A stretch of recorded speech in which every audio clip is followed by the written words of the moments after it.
Stai ascoltando Radio Libertà, la tua voce libera, senza filtri né censura. La tua radio.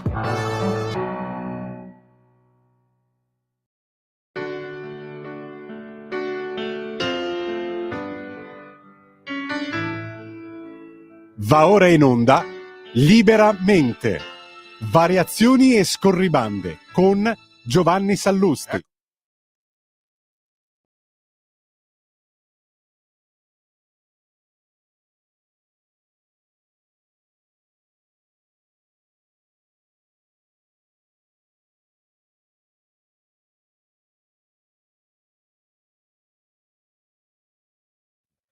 Buonasera a tutti, bentornati a Liberamente, variazioni e scorribande qui su Radio Libertà.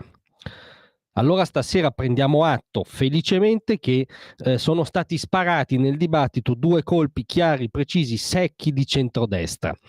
Nella fattispecie il tema della flat tax e il tema del nucleare, e li ha sparati, è cronaca, Matteo Salvini. Ma andiamo per ordine.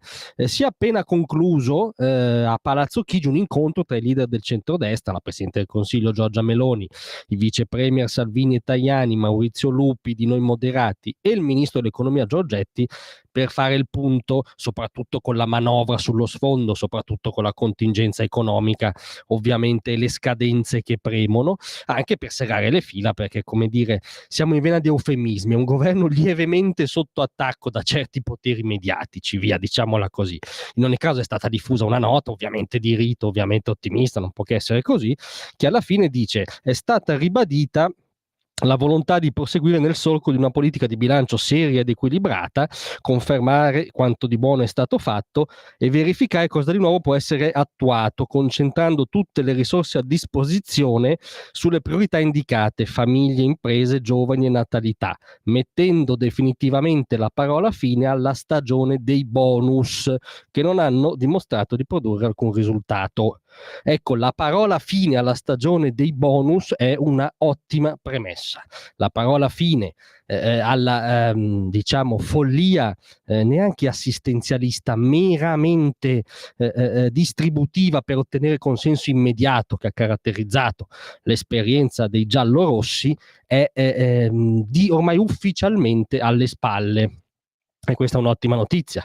Come è un'ottima notizia una certa svolta seria, una certa svolta di miglior gestione, l'attenzione per esempio ai ceti più bassi, con un taglio del cuneo fiscale che ha inciso sui ceti più bassi, una certa serietà nel posizionamento internazionale rispetto agli sbandamenti che hanno caratterizzato i governi presieduti dall'avvocato di Voltura Rappula. Insomma, tutto questo è il bicchiere mezzo pieno.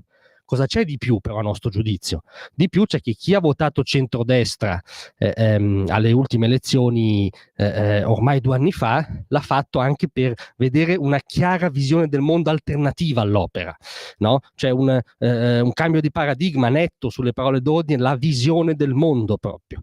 E allora questi due temi che in questi giorni sta portando avanti Matteo Salvini vanno in questa direzione, cioè di un rilancio. Non solo gestiamo meglio, non solo archiviamo la stagione improduttiva e meramente assistenziale dei bonus, non solo siamo più lucidi dal punto di vista della politica estera, ma abbiamo proprio un'altra visione del mondo e di società.